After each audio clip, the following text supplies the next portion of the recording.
pessoal, boa noite. Tudo bem com vocês? Chegamos então à nossa 7ª aula, nossa última aula da disciplina de Engenharia de Software e das outras disciplinas desse módulo também. Na aula de hoje, no dia de hoje, a gente vai fazer um fechamento, ou melhor, nós vamos fazer 2 fechamentos. O fechamento da disciplina em si, deste módulo, e o fechamento da aula passada. Lembra o nosso assunto da aula passada, que começou na aula passada, que é diagramas de classe? Ele tem continuidade nessa aula e a gente vai fazer, então, o fechamento desse assunto, desse conteúdo do diagrama de classe, que é um dos diagramas mais importantes aí para o desenvolvimento, principalmente para quem vai trabalhar com o desenvolvimento do software em si, lá a implementação, os programadores e analistas mais focados no desenvolvimento, na implementação de um software. Bom, então o diagrama de classe, como a gente já começou a ver na aula passada, ele dá uma visão estrutural do software, do sistema que vai ser implementado. Imaginem o diagrama de classe como um projeto arquitetônico de uma casa. Ele vai apresentar todas as estruturas na forma de classes que vão ser utilizadas na implementação de um sistema computacional.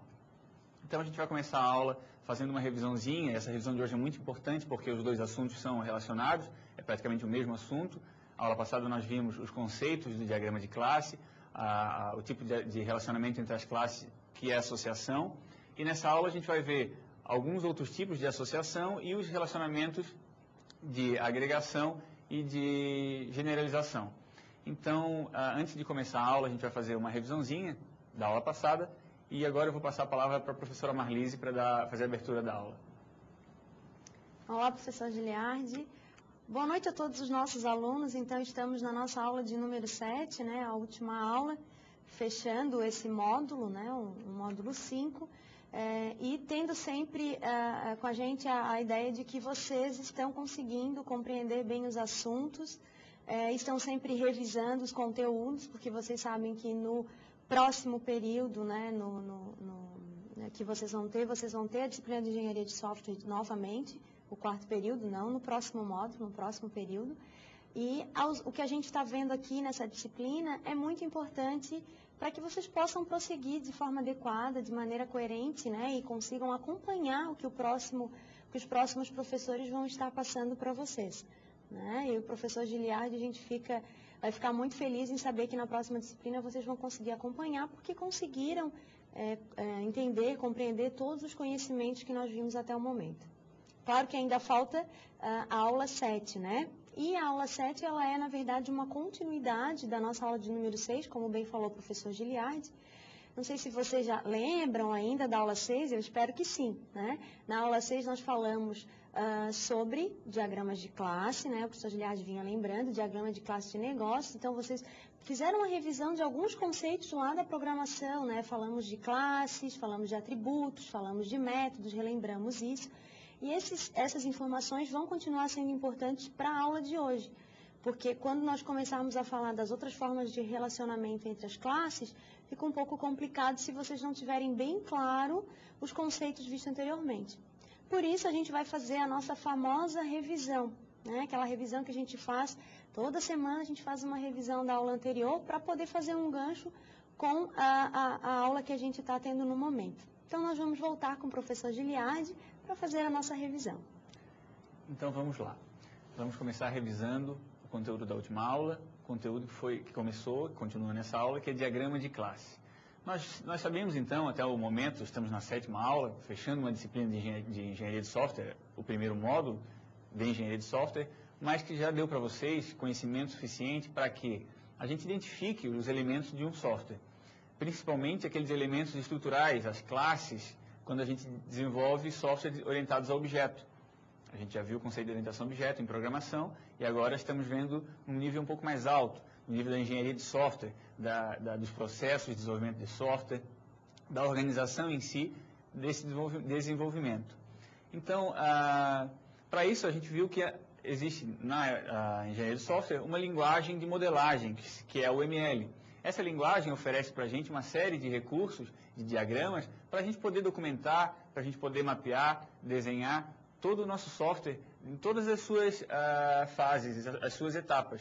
em todos os elementos que estão envolvidos. E os elementos estruturais, os elementos mais dinâmicos, falando dos fluxos, das funcionalidades e assim por diante. O primeiro deles, o primeiro dos diagramas que nós vimos, foi o diagrama de caso de uso, que ajudava a elencar as funcionalidades e documentá-las. E na sequência nós vimos diagramas de atividades e assim por diante, e chegamos no diagrama de classe, que é o diagrama estrutural, assunto da aula passada e continuação na aula de hoje. Então, no desenvolvimento de software, pessoal, a gente pode ver no quadro que nós podemos ter vários elementos, como pessoas, como moeda, como automóveis, objetos de todos os tipos. E esses objetos que são abstraídos para classes, eles se interrelacionam. Esse interrelacionamento, ele tem que ser entendido, tem que ser estudado, para que a gente possa chegar num resultado que vá servir de base para o desenvolvimento de um software, desenvolvimento adequado de um software. Então, o diagrama de classe, ele vem apresentar essa estrutura estática de um sistema computacional. Ele dá para a gente um desenho de uma forma gráfica, onde a gente possa visualizar toda essa estrutura do software.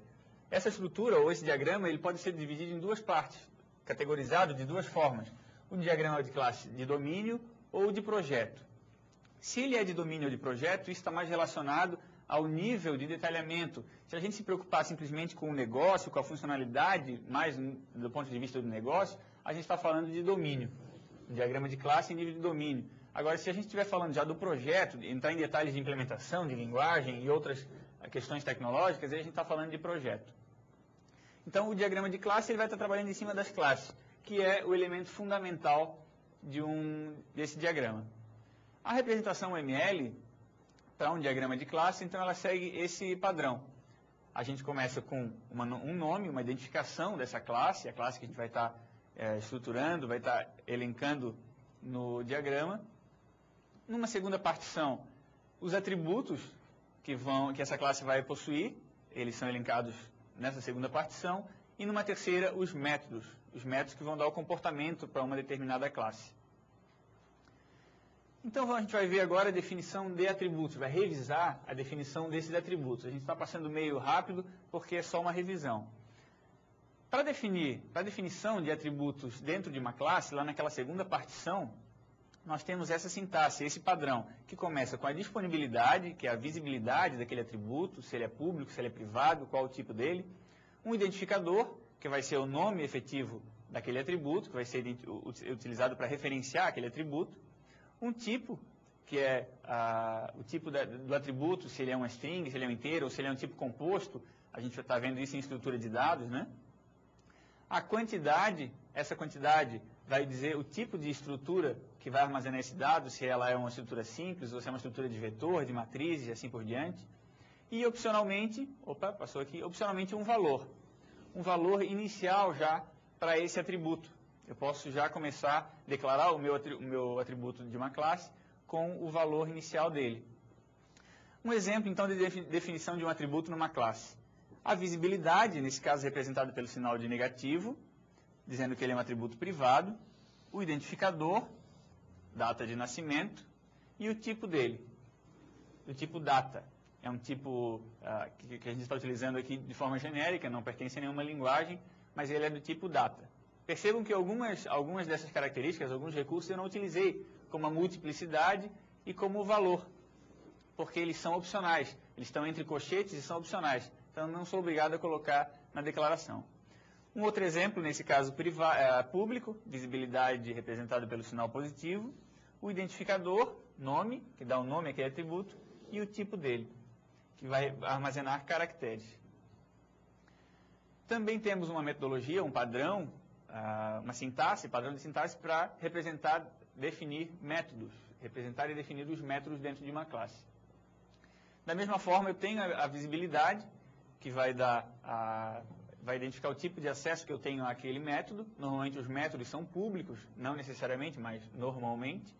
Um identificador também, que vai ser o nome do método. E as variáveis de saída. Normalmente o método tem um retorno, uma variável, um valor de retorno para passar para aquela instrução que o referenciou, que o chamou. Então esse valor é representado com 2 pontos no final. E opcionalmente também alguns parâmetros. O abre e fecha parênteses que vocês veem aqui, eles são obrigatórios, mas os parâmetros dentro não são obrigatórios. Eu não preciso necessariamente definir parâmetros. Um método ele pode existir sem ter parâmetros. Exemplo, calcula valor. É público, percebam que eu tenho o sinal de mais na visibilidade, o nome do método é calcula valor, e eu passo 2 parâmetros para ele, val1 e val2, que são do tipo inteiro, cada parâmetro também tem um tipo, retornando também um tipo inteiro. E outro exemplo, que é o armazenar dados, também com 2 parâmetros, também do tipo público, visibilidade pública, e passando 2 parâmetros. Agora a gente vai ver o exemplo, então, de uma classe representada num diagrama de classe, uma classe com a representação ML. Primeira partição, o nome dela, disciplina. Então, eu vou usar essa primeira para simplesmente identificar a classe. Já na segunda, eu defino os atributos. Então, eu tenho um atributo, ou melhor, 3 atributos privados, sinal de negativo, o nome deles e o tipo. Para cada um, a gente define, declara dentro da classe. E na terceira partição dessa classe, a gente faz então a definição dos métodos. Na terceira partição eu declaro os meus métodos. Nesse caso aqui, eles são privados, todos eles elencados com o sinal de negativo. Acho que na apostila de vocês está como público, mas no exemplo no quadro a gente colocou como privado. E aí o identificador e o tipo de retorno. O void no Java quer dizer que ele não retorna, no Java, no C, que ele não retorna nada. Essa, então, é um exemplo, uma representação que a gente viu na aula passada de uma classe. E aí nós vimos, então, que existem 3 tipos básicos de relacionamento entre classes. Um diagrama de classe vai apresentar a estrutura estática, as classes que vão estar envolvidas no meu software, mas também os relacionamentos existentes entre elas. Na aula passada nós vimos associação, mas existe ainda a agregação e a generalização. E esse é o assunto da aula de hoje. É importante, então, vocês saberem que existem esses 3 tipos. A associação, que é o relacionamento mais simples existente, a agregação, que a gente vai explicar como é que funciona, para que serve, como é que eu represento o ML, e a generalização. São os 3 tipos básicos de relacionamento que existem entre as classes. A associação, então, como nós falamos, ela é a maneira mais comum de eu unir 2 classes. Um exemplo, um departamento emprega diversos funcionários. Um funcionário participa de treinamentos, que são patrocinados pela empresa. E um funcionário tem um cargo, e assim por diante. Então, a gente começa a identificar várias possíveis classes dentro desse sistema, e essas classes se interrelacionando. Então, eu tenho departamento, tenho funcionário, tenho treinamentos, e assim por diante. Eu tenho cargos. Todas essas a gente pode definir como classes, e elas vão se relacionar. Essa comunicação, elas vão se relacionar, elas vão se comunicar. Essa comunicação, essa relação pode ser uni ou bidirecional. O que isso quer dizer? Uma pode referenciar a outra e vice-versa. Não há obrigatoriedade de um caminho só no relacionamento. E a representação da UML, da associação simples, é com um simples tracejado, um segmento de reta sem nenhum detalhe nas pontas. As associações, elas estão definidas, elas possuem uma definição de cardinalidade. A cardinalidade, ela vai dar o número de objetos que cada classe está envolvida na associação, de cada classe envolvida na associação. Quando eu defino que a cardinalidade é 1, é porque eu só posso representar exatamente um objeto daquela classe.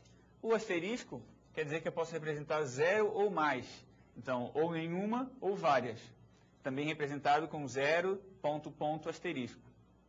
Se eu quiser representar 1 ou mais, percebam que é diferente do 0 ou mais, eu tenho que ter pelo menos 1 ou vários. Então, eu coloco 1, ponto, asterisco. 0 ou 1 seria uma forma quase que binária, né? Ou eu tenho ou não tenho. Se eu tiver, vai ser só 1. E um limite definido por um intervalo. Eu tenho de 4 a 6.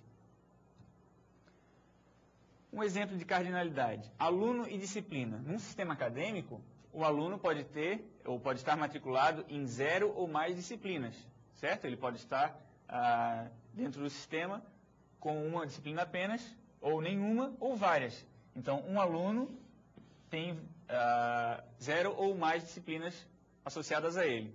E uma disciplina da mesma forma. Ela pode ter 0 ou mais alunos matriculados nela. Então, a gente está representando, nesse caso, com um asterisco. Esse, então, é o tipo de associação, é a associação simples, é a forma mais comum e simples que a gente tem para relacionar duas classes num diagrama de classe.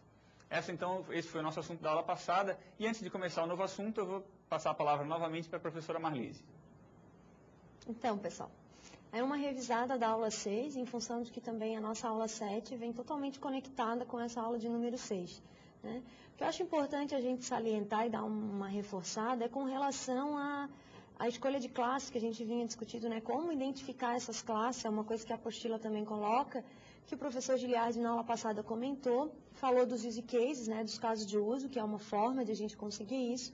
E eu também comentei com vocês que algumas sugestões que existem em fontes, né, em referências, primeiro eles falam para a gente fazer uma lista de todas as classes possíveis, e aí depois sentar e ir olhando quais aquelas que a gente pode tirar. Né? Eu acho que é uma das coisas mais difíceis de fazer, a identificação de classes. Para isso a gente precisa conhecer bem o domínio. Né? Então a gente pode trabalhar nesse sentido, a gente pode trabalhar em cima dos dados. Então eu olho os dados desse negócio e em cima dele eu identifico classes, como por exemplo... olho lá que tem nome do professor, data de nascimento do professor, endereço do professor, matrícula do professor. Então, eu posso verificar que professor é uma possível classe desse meu sistema que eu estou trabalhando. Uma outra coisa é com relação às responsabilidades. Então, eu verifico lá, estudando o domínio, estudando o negócio, eu verifico que eu tenho lá um item chamado, é necessário cadastrar os professores. Então, se eu digo isso, é sinal de que professor, novamente, pode ser uma classe. Então, são dois focos diferentes. O dado. O que lá naquele domínio, na descrição daquele domínio, tem de dados? E o outro é com relação às responsabilidades que estão sendo colocadas naquele domínio do negócio. Né? Bom, mudando um pouquinho de assunto, pessoal, eu queria agradecer vocês, né, aqueles que participaram do chat lá no Ambiente Sofia, que eu falei na semana passada, né? O chat seria na sexta-feira, dia 11/4, com a professora doutora Fabiane, né? Que eu falei para vocês que ela é professora da Univale, da disciplina de Engenharia de Software, e ela também é responsável, né, pelo desenvolvimento, pelo projeto Sofia. Né? Então, eu queria agradecer aquelas pessoas que participaram, que quando tiverem novas atividades desse tipo, que vocês, por favor, participem, porque isso é importante até para a ferramenta, né, para o Ambiente Sofia, é importante também para vocês estarem vendo uma outra pessoa falando sobre o assunto, né, uma visão diferenciada dos professores aqui, o que o professor pensa, quais são as experiências dele, é um pouco diferente do que a gente mostra aqui para vocês, até porque vocês podem estar interagindo um pouco mais. Tá? Então, pessoal, na aula de hoje, né, nessa aula de número 7, nós vamos então abrir um pouquinho mais aquela aula de número 6 e vamos falar um pouco mais sobre os diagramas de classe e de domínio. Né? E a gente vai falar agora sobre o relacionamento entre os diagramas de classe, os outros relacionamentos existentes. Então, a gente vai voltar com o professor Giliardi para ver o conteúdo dessa aula de número 7. Legal. Então, começando a nossa aula, começando o assunto da aula 7, a gente vai começar a ver, então, os outros tipos de relacionamento. A associação é a forma mais simples, quando um objeto usa outro objeto, ou referencia um outro objeto, mas essa relação é uma relação sem muita agregação, ou melhor, é uma relação que não existe, uma relação fraca, não é uma relação forte, uma relação simples. Existem outros tipos, e para facilitar o desenvolvimento, que vão nos dar algumas características desse relacionamento, como a generalização, que remete ao conceito de herança, visto lá em programação, quando eu tenho uma classe mais genérica, outra mais específica, e eu crio um relacionamento entre essas duas classes, ou um relacionamento novo para vocês, que é o de agregação. Esse vai ser o assunto da nossa aula de hoje. Os objetivos, então, desta aula são identificar essas diferentes formas. Até então a gente só conhece a associação, e a gente vai ver formas de associação diferentes, outros tipos de associação, e relacionar duas classes. E também, a gente tem que sair daqui, se até então já não sabemos desenvolver um diagrama de classe simples, entender um diagrama e elaborar esse diagrama de classe de um exemplo, de um caso que vocês tenham pego qualquer. É pré-requisito, então, saber o assunto da aula 6, que é essa aula é a continuidade, e também dos casos de uso. Por que dos casos de uso, pessoal? São os casos de uso, a gente pode entender de processo de software, pode entender de todos os conceitos da engenharia de software, mas são os casos de uso que vão dar para a gente a relação das funcionalidades. É nos casos de uso, a professora Marlise relembrou isso, que a gente vai identificar as nossas classes, a gente vai identificar toda a estrutura estática de nosso software, de um sistema computacional. Então é lá que começa. É importante para essa aula que a gente saiba muito bem elencar os casos de uso e aí fazer o detalhamento, os fluxos e assim por diante, porque a gente vai precisar dessas informações para poder entender melhor as funcionalidades e das funcionalidades extrair as nossas classes, que são os objetos principais do diagrama de classe. Certo? Então, começando a nossa aula, imaginem a seguinte situação. Eu vou fazer um sistema para elaborar, para gerenciar meios de transporte. E aí eu tenho lá uma empresa que tem como meio de transporte um balão. Talvez não seja o mais viável, mas ela é um meio de transporte. Para uma determinada situação, ela pode ser viável. Tem o navio também, transporta cargas, transporta pessoas e assim por diante. E também automóveis, carros, assim por diante. Todos esses três tipos de objetos, ou melhor, de elementos, que vão estar atrelados ao desenvolvimento desse software, que eu vou ter que gerenciar de alguma forma, ou tratar de alguma forma dentro do sistema, eles podem ser representados individualmente. Um balão, um navio, um carro. Mas será que não tem uma forma de relacionar esses três elementos e abstrair deles alguma informação comum a todos? Será que isso não facilitaria o desenvolvimento? Que ganhos eu teria se eu fizesse esse tipo de abstração ou de representação? Bom, além disso, nós temos um outro exemplo que seria de uma oficina. Imaginem um carro ou uma oficina, automóveis e assim por diante, veículos, né? Os veículos normalmente possuem o quê? Rodas. Então, se eu tiver um sistema para gerenciar uma oficina, eu vou ter que tratar esses elementos dentro do sistema. Os automóveis, que vão ser os objetos principais ou os elementos principais, e as rodas, que talvez sejam um dos meus produtos. Então, percebam que um carro, ele vai precisar possuir rodas ou conter rodas. Um carro contém roda. Isso forma o quê? Uma associação entre o carro e essa roda, certo? Será que essa associação, esse relacionamento, desculpem, é do tipo agregação? Será que ele é do tipo associação simples? Será que ela é uma generalização? Bom, é isso que a gente vai ver na aula de hoje. E os meios de transporte? Se eu tenho carro, se eu tenho navio e tenho balão, será que eu posso elencá-los de forma genérica, abstrair uma classe mais genérica e dizer que essa classe vai ser meios de transporte? Que ganhos isso vai me dar? Por que eu precisaria ter essa classe? Para quê? Vou aumentar a complexidade do meu software, mas valeria a pena? Talvez sim, isso a gente vai ver também na aula de hoje. Começando então, nós vimos associação na aula passada. Associação é o tipo mais simples de relacionamento entre classes. Mas ela tem algumas especificidades. Ela pode ser dividida, esse relacionamento pode ser dividido em associação recursiva ou reflexiva e uma associação enária, que a gente chama, que a gente vai ver nos próximos slides. A associação recursiva ou reflexiva, então, ela faz com que o objeto de uma determinada classe, ele se associa a um outro objeto da mesma classe. Esse objeto, então, essa classe vai estar associada a ela própria, mas objetos distintos vão ser instanciados e eles se relacionam. Um exemplo que a gente tem para esse tipo de associação é quando um funcionário recebe um papel de supervisor. Imagine que nós temos um sistema de uma empresa para gerenciar funcionários. Mas existe um papel, existe um daqueles funcionários que vai supervisionar outros. Então eu defino o supervisor e os supervisionados. A gente não está chamando isso de classe, porque todos eles são funcionários, que estão representados pela classe funcionário. Mas o funcionário, existe o funcionário especial que vai ser o supervisor. Esse funcionário vai ter um relacionamento com outro objeto do tipo funcionário ou da classe funcionário. Esse tipo de associação, então, a gente chama de recursiva ou reflexiva.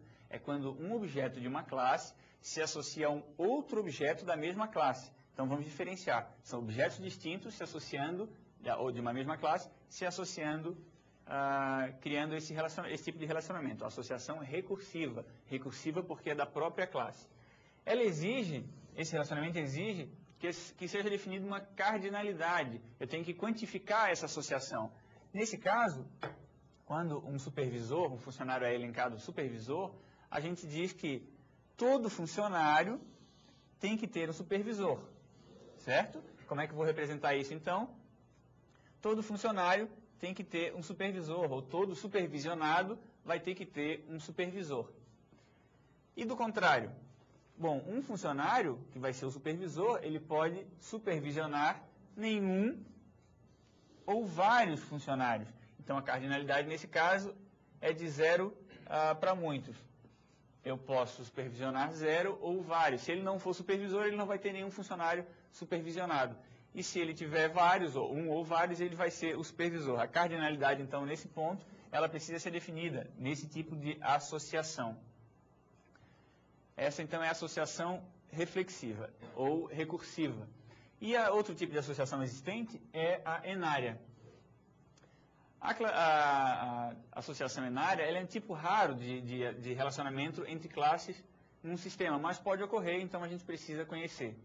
Ela permite que a gente associe várias classes, não só duas. A gente tem visto até então um relacionamento de classe para classe. A associação enária ela permite que a gente possa associar várias ou relacionar várias classes com esta sintaxe. Imagine um exemplo onde eu tenha um planejamento de eventos. Eu tenho uma classe, então, que vai ser a classe planejamento. Essa classe planejamento só vai existir se eu tiver um local para que o evento aconteça, um gerente para esse local e um evento. Então, ela não existe sozinha. Deve haver, para existir um planejamento, então, mais 3 classes relacionadas. Esse relacionamento é representado dessa forma, com um losango ligando todas as classes, segmento de reta até o losango, e representa uma associação que a gente chama enária. São várias classes que podem estar associadas e devem existir para que o relacionamento faça sentido, ou até que uma classe, nesse caso o planejamento, faça sentido.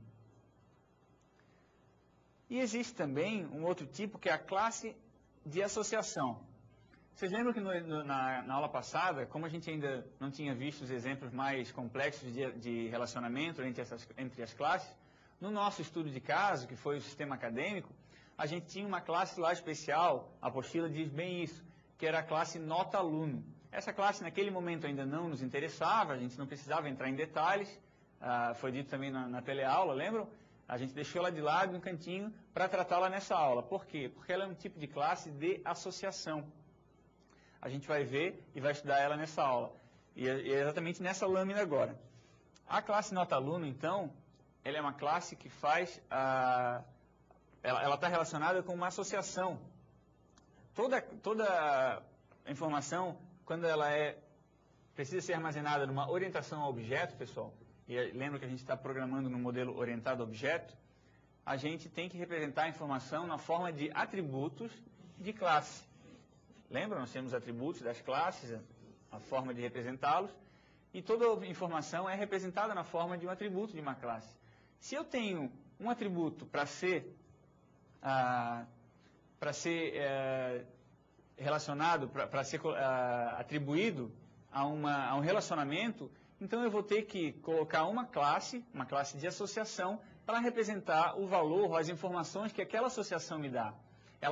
Essas informações não são nem de uma classe, nem de outra. Elas estão atreladas àquele relacionamento. Imaginem, então, esse exemplo que é o da nota aluno. Eu tenho uma classe aluno e tenho uma classe avaliação. Aluno e avaliação vão gerar o quê? Notas para esse aluno. Mas a nota desse aluno não é nem da avaliação e nem somente do aluno. O aluno não pode ter uma nota, simplesmente, porque a nota não diz nada, e a avaliação simplesmente também não pode ter uma nota, porque ela não diz nada. Então, eu crio essa associação entre as classes, entre aluno e avaliação, e para representar a informação da nota para esse aluno, eu crio uma terceira classe. E aí sim, essa classe vai ter a nota do aluno e associando as duas classes principais desse relacionamento, que seria a avaliação e o aluno. Então, ela é utilizada para manter a informação sobre a associação. Esse tipo de associação, esse tipo de relacionamento é muito utilizado no desenvolvimento de sistemas, porque sempre que eu tenho que representar a associação, os valores de um relacionamento, eu vou utilizar uma classe do tipo associação. Um outro relacionamento é o de agregação. Os relacionamentos de agregação, então, eles são quando classes envolvidas, quando uma das classes envolvidas no relacionamento é uma parte ou está contida em outra classe. Lembra do exemplo inicial lá da carro e roda? Eu tenho num sistema de oficina, um carro. Imagine quantas peças que um carro possui. Todas essas peças e produtos que eu posso oferecer dentro de uma oficina, eles estão atrelados a carro. Então, um carro, ele contém uma roda, um carro contém um pneu ou lataria e assim por diante. Todas essas peças são parte do carro. Esse tipo de relacionamento, então, a gente chama de todo-parte. Eu tenho um todo e tenho as partes. É o relacionamento de agregação.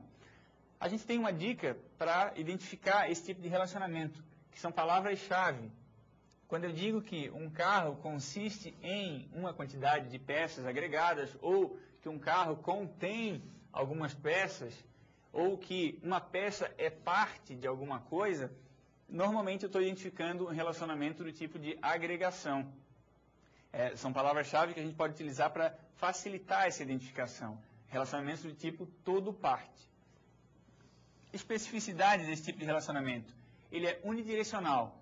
Lembra que a associação ela pode ser feita uni ou bidirecional, de um lado para o outro e vice-versa. Já a agregação, uma das classes que vai ser a classe agregada, vai agregar outras. A todo vai agregar as partes. A classe que vai representar o todo vai agregar algumas partes. Esse relacionamento é unidirecional, é sempre do todo para a parte. O objeto agregado, então, a princípio, ele não conhece o objeto que agrega. Isso é bem comum, vamos tentar trazer para um caso prático. Imaginem um contrato. Um contrato geraria uma nota fiscal de um serviço ou de um produto qualquer, e essa nota fiscal, pagamentos. Quando a gente fala de pagamentos, esses pagamentos podem ser divididos em parcelas. Cada parcela vai estar atrelada a uma nota fiscal, no nosso exemplo de um dia a dia. Imaginem essa parcela sendo analisada independentemente do resto das outras classes, que seria a nota fiscal, por exemplo. Eu não tenho como representar ou como identificar o que aquela parcela representa dentro do meu sistema. Eu tenho lá um valor, um vencimento, alguns dados relacionados ao título, mas eu não sei ao que ela está atrelada, a qual produto ou serviço que foi oferecido, porque isso está na nota fiscal. Então, a parcela não conhece o contrato ou não conhece a nota fiscal, mas a nota fiscal sabe o que significa uma parcela dentro do sistema.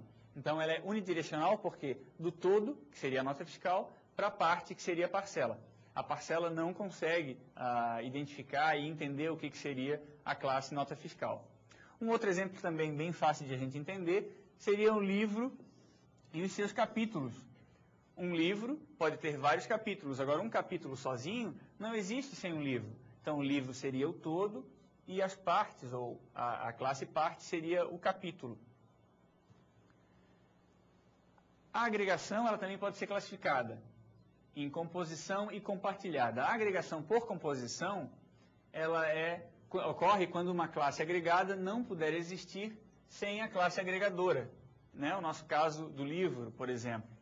No momento que o objeto que agrega, nesse caso o livro, é destruído, os objetos agregados também são. Então, a agregação ela é chamada de uma agregação forte, porque eu tenho um livro e tenho seus capítulos. Se eu não tiver mais o livro, se eu destruir o livro, automaticamente eu destruo a informação dos capítulos, porque não vai ter mais sentido simplesmente ter capítulos sem estarem atrelados a um livro. Essa é uma agregação, então, chamada de agregação forte. A cardinalidade dela é sempre de um para muitos. Eu tenho um livro com muitos capítulos. Essa é uma particularidade também desse tipo de agregação. E a representação desse relacionamento em UML é o segmento de reta com o losango preenchido na ponta. É assim que a gente vai representar num diagrama de classe. O outro tipo de agregação é a agregação compartilhada. Lembrem que eu tenho um todo e tenho uma parte. Eles também, então, vão ser chamados de parte e todo. Por quê? Eu posso ter, no exemplo, um time de futebol e jogadores. O time de futebol, ele se autoexplica. Eu entendo o que é um time de futebol se eu tiver somente essa classe. E também jogadores. Mas é uma agregação. Um time de futebol contém jogadores. Lembra? A gente deu a dica das palavras-chave. Então, eu tenho um relacionamento de agregação. Agora, ela é compartilhada. Por que é compartilhada? Porque a classe agregada ela pode continuar mesmo sem existir a classe agregadora. A classe agregada, jogadores, ela pode continuar mesmo sem existir a classe agregadora. Se eu não tiver mais um time de futebol, eu vou continuar tendo os jogadores. Esses jogadores talvez vão para outro time, mas eles podem continuar existindo no sistema e eles vão se autodefinir. Para a cardinalidade, não existem restrições. Por quê? Um time de futebol pode possuir vários jogadores e vice-versa. Um jogador pode participar de vários times. E a representação em UML é com um losango, mas percebam que dessa vez ele não está preenchido no seu miolo, no seu meio. Ele simplesmente está vazado. Essa é a representação UML. E o outro tipo de relacionamento que nós temos é de generalização. Um relacionamento de generalização remete lá ao conceito de herança, que a gente viu em programação.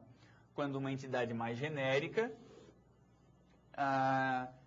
especializa ou é especializada em outras mais específicas.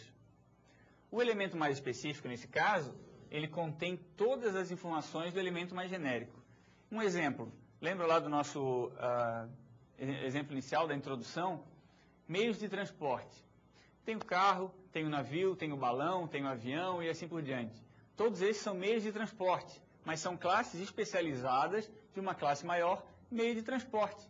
Todos eles têm uma capacidade de transporte, todos eles têm um custo para transportar alguma coisa e assim por diante. Por que eu vou deixar essa informação embaixo, em cada classe, se eu posso elevar o nível desses atributos e dizer que ele pertence a todas as classes que eu especializar, que eu dizer que são classes filhas daquela classe maior que seria o meio de transporte. A gente viu que isso traz uma série de ganhos, principalmente de reusabilidade. Quando a gente desenvolve sistemas, nós temos que nos preocupar com a reusabilidade do código que é implementado. Essa reusabilidade, ela é ganha principalmente com esse tipo de recurso, de artimanha, de generalização e especialização. Eu generalizo uma coisa para poder reutilizá-la de maneira mais fácil. Então, o relacionamento de agregação é justamente isso, representar o relacionamento das classes numa forma onde eu tenho uma classe mais genérica e as classes filhas ou as classes mais específicas. A representação, nesse caso, em UML, é quando eu tenho a classe mãe, a superclasse, a classe genérica, e aí as classes filhas. Exemplo dessa representação de diagrama, uma avaliação, que é uma classe mais genérica, e eu posso especializá-la, eu posso ter vários tipos de avaliação, como uma prova, que vocês vão fazer na próxima semana, como um trabalho, e assim por diante. Atributos de avaliação, como o peso, todas elas têm, como a nota, todas elas têm.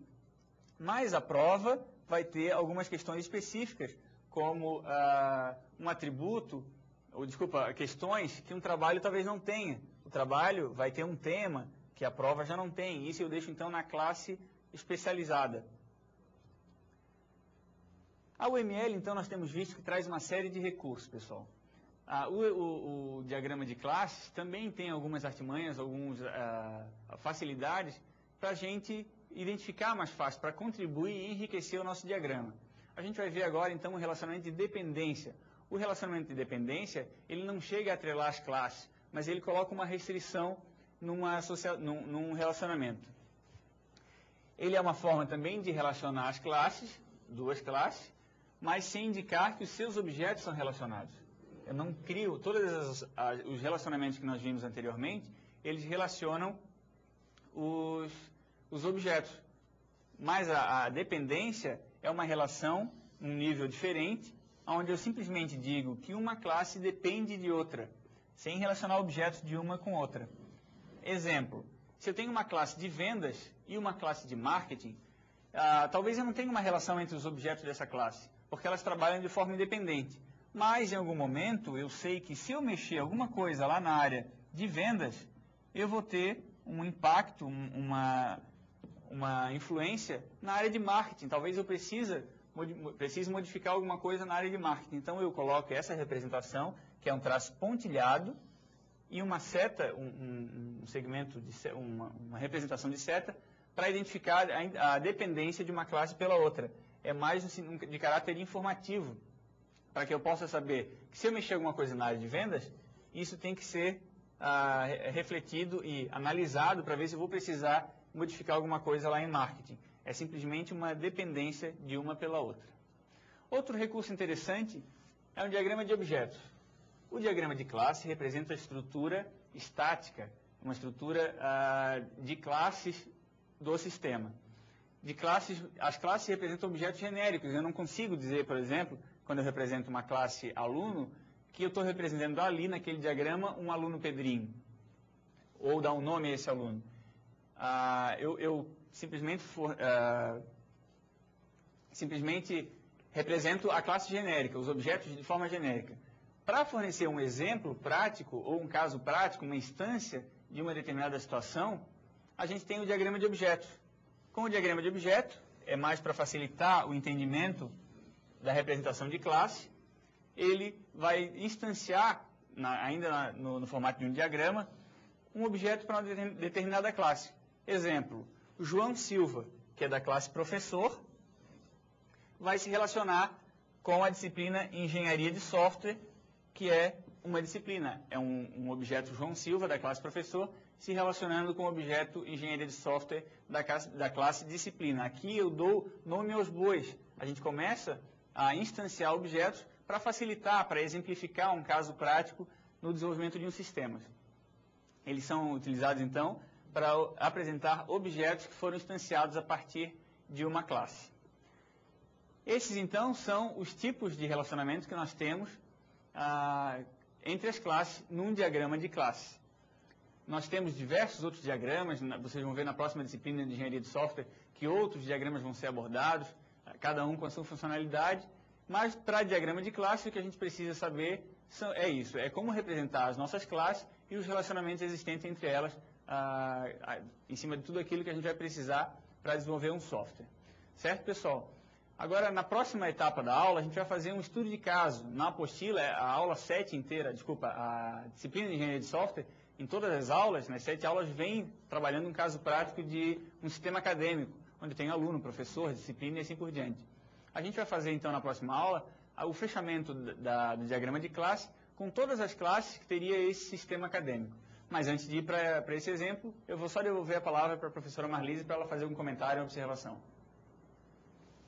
Olá, pessoal. Ufa, né?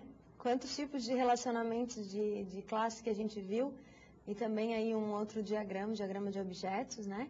Foi possível a gente verificar aí coisas novas dentro do que a gente tinha visto até o momento. E aproveitar para lembrar vocês, então, de que esses diagramas que a gente aprendeu, diagramas de classes, diagramas de caso de uso, diagramas de atividades, né, são os temas das aulas 4 até a 7 que a gente vai ter avaliação na próxima semana. Né? Então, vocês têm aí um período junto com os webtutores ainda para sanar dúvidas para a próxima prova, avaliação 2, e dizer que essas aulas de 4 a 7 exatamente tratam dos diagramas da UML, né, tão importante para o desenvolvimento aí, dessa parte que a gente vem vendo agora na engenharia de software. Acho interessante, pessoal, vocês fazerem essa avaliação. Eu sempre falo como uma autoavaliação, para vocês verificarem quanto vocês estão se esforçando no curso, né? Principalmente pela modalidade de curso que vocês têm, aula uma vez por semana, tudo muito dinâmico, tudo muito rápido, então a gente precisa sempre estar dedicando um tempo bastante grande para o curso, né? Para as disciplinas. E aí a próxima semana, então, a gente tem a prova, né, das aulas 4 a 7, 10 questões, não vamos esquecer, começa às 19 horas, então vamos estar na sala no horário correto.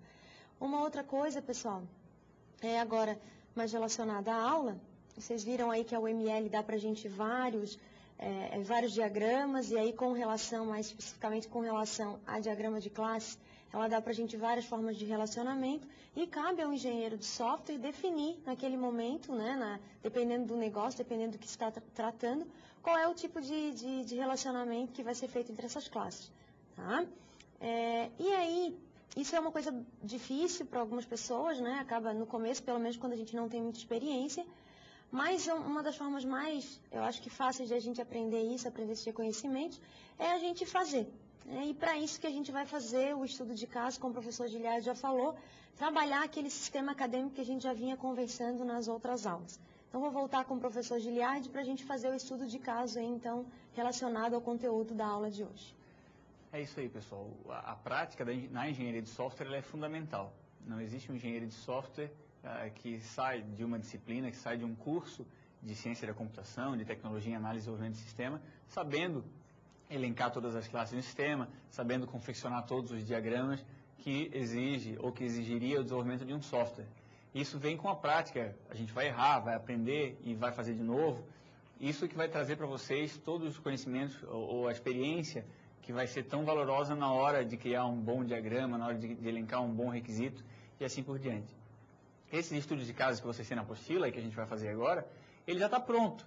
Ele mostra a demanda, a necessidade ou o problema a ser resolvido e mostra também como cada diagrama é constituído, é criado, para que serve, em cada situação, em cada tipo de relacionamento.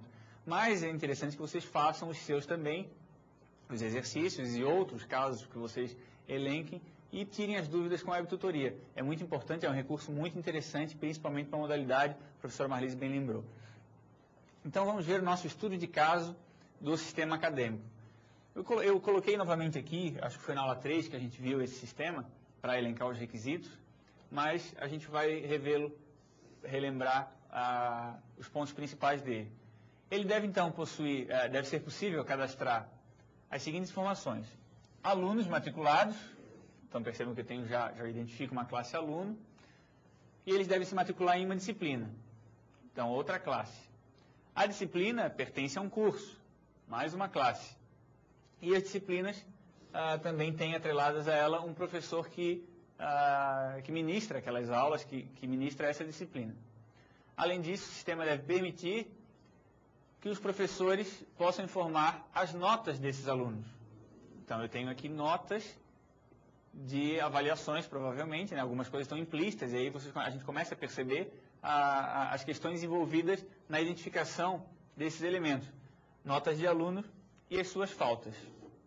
Posteriormente, deve ser possível ao aluno consultar essas informações. Aí já é uma questão mais de requisito mesmo. Esse, então, é o nosso estudo de caso, que a gente vai implementar, vai verificar as classes e os relacionamentos entre elas, começando pela classe aluno. A classe aluno, então, ela se relaciona com outras 3 classes, que é, a classe curso. Se relaciona com a classe aluno, a classe disciplina e a classe professor. A gente tem a identificação da classe, os seus atributos e os métodos. Ao lado, aqui a gente está de forma resumida, mas na apostila vocês têm ele completo. A gente vê que ele se relaciona com a classe aluno. Nesse caso, eu tenho uma cardinalidade, é uma associação simples, percebam, e eu tenho a cardinalidade 1 no lado do curso. Isso quer dizer que um aluno, nesse sistema, vai estar atrelado a um curso. Tenho também um relacionamento com a classe disciplina.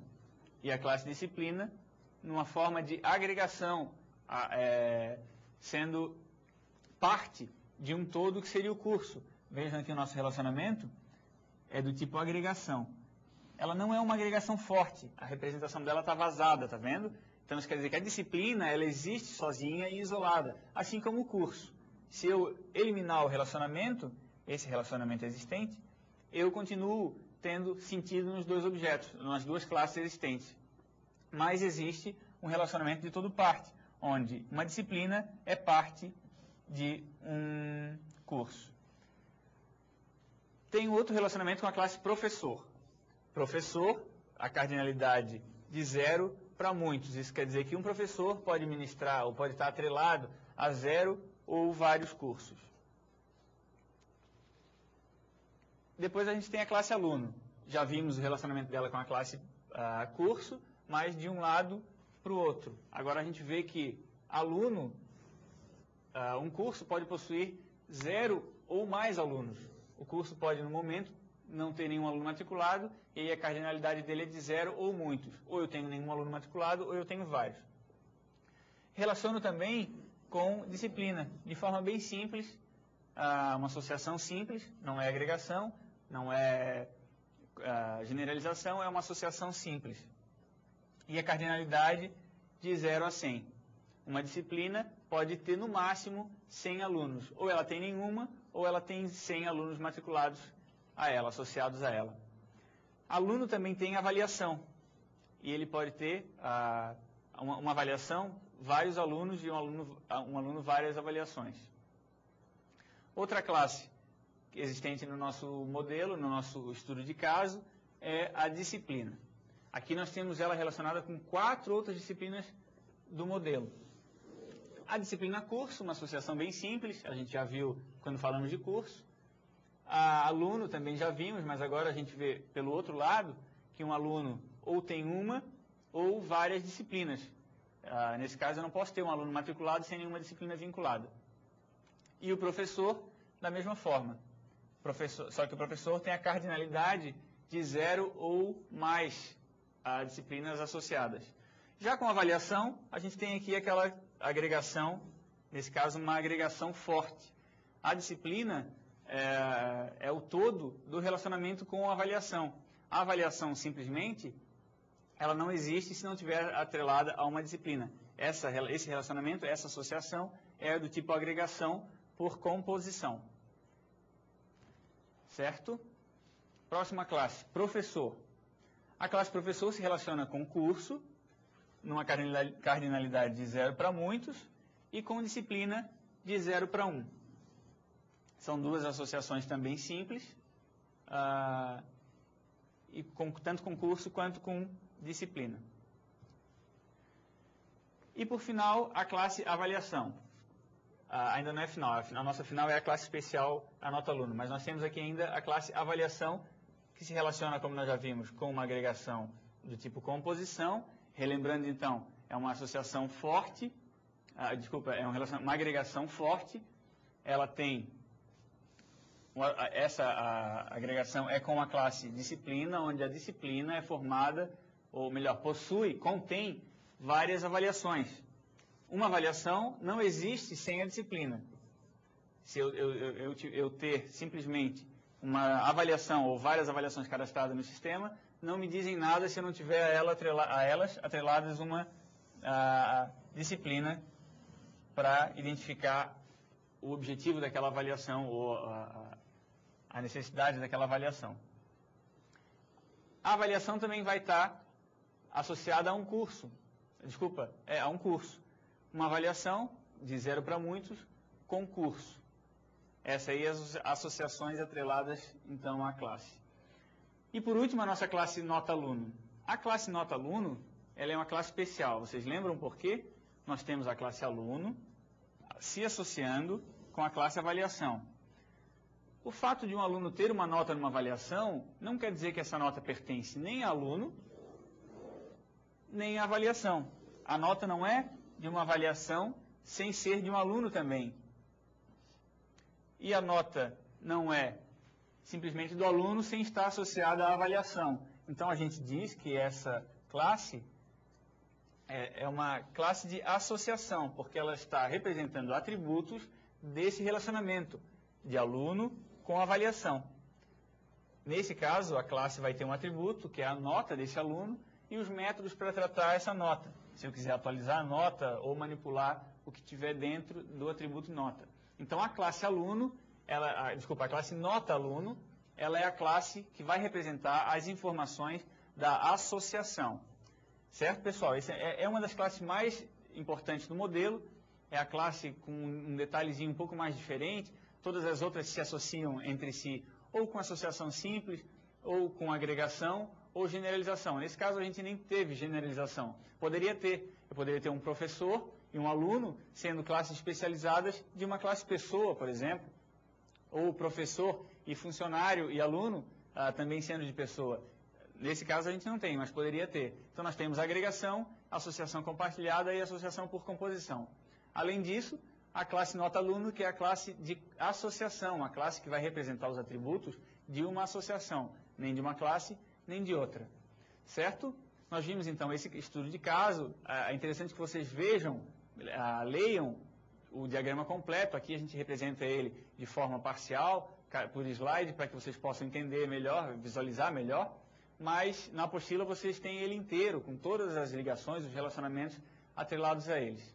Se tiver alguma dúvida, se permanecer alguma dúvida depois da aula e depois de ler, tem a web tutoria para que vocês possam consultá-los, e é uma ferramenta importante no aprendizado de vocês. Certo? Eu vou passar então, devolver a palavra para a professora Marlise, para que ela faça a despedida de vocês da aula, e depois a gente volta para uma revisãozinha, uma conclusão dessa aula e a despedida também. Então, pessoal, nada como ver na prática, né, com dados reais, como é que funcionaria esses diagramas de classe. Então, vou me despedir, continuando a pedir para vocês lerem as apostilas sempre, as aulas, né, com antecedência, fazerem revisão desse conteúdo de engenharia de software, para que no quarto período, quando vocês voltem a ter a disciplina, né, no módulo, acho que módulo 7, vocês possam estar com esses conteúdos bem claros para vocês, né. Lembrar que, além da prova na semana que vem, como eu já falei, no dia 30 vocês têm a avaliação 3, né, a antiga prova substitutiva, começa às 19 horas, para que vocês também não percam isso. Queria desejar para vocês muito sucesso no curso, né, que vocês continuem se empenhando, tenham bastante perseverança, né, para que vocês possam continuar aí até o final, e dizer que foi um prazer estar aqui, e voltar lá com o professor Giliardi para que ele então possa se despedir. Uma boa noite para vocês. Legal, pessoal. Vamos então só fazer aí uma finalização, relembrar o que a gente viu nessa aula, na aula 7 especificamente, para finalizar, e depois a gente faz uma despedida com vocês. A conclusão então desta aula é que nós vimos novos tipos de relacionamento. Até então a gente viu a estrutura do diagrama de classe e o relacionamento de associação. Nessa aula, então, a gente viu a agregação e a generalização. São dois novos tipos, funcionalidades diferentes, servem para representar outros tipos de relacionamento num diagrama de classe. Vimos as classes associativas, como a nota-aluno, uma classe muito importante, pessoal. Isso acontece muito no desenvolvimento de software. Elas se vinculam, então, a uma associação, ao invés de se vincular a uma outra classe. É muito importante que vocês tenham entendido esse exemplo. A nota não é de um aluno simplesmente e não é de uma avaliação simplesmente. Ela pertence àquela associação entre o aluno e a avaliação. Vimos também o diagrama de objetos. Quando um diagrama de classes, que é mais abstrato, fica muito difícil de ser representado ou de ser entendido melhor, a gente pode desenhar um diagrama de classe, de objetos. E esse diagrama de objetos vai nos dar um caso prático desse relacionamento ou dessas classes, efetivamente, dos objetos que a gente vai instanciar dessa estrutura de classe. E no final a gente fez, então, a explicação do nosso estudo de caso do sistema acadêmico, relacionando notas, alunos, professores, nota-aluno e assim por diante. Terminamos aqui a nossa aula 7, terminamos aqui a nossa disciplina. Eu quero dizer para vocês que foi um prazer estar aqui com vocês, estar ministrando essa disciplina junto com a professora Marlise, e agradecer pela compreensão de todos e pelas horas de estudo dedicadas no aprendizado da engenharia de software. É uma disciplina muito importante para o currículo do curso e para o currículo de vocês, principalmente. Esse tipo de conhecimento vai ser muito importante na carreira de vocês. Um abraço a todos e até breve.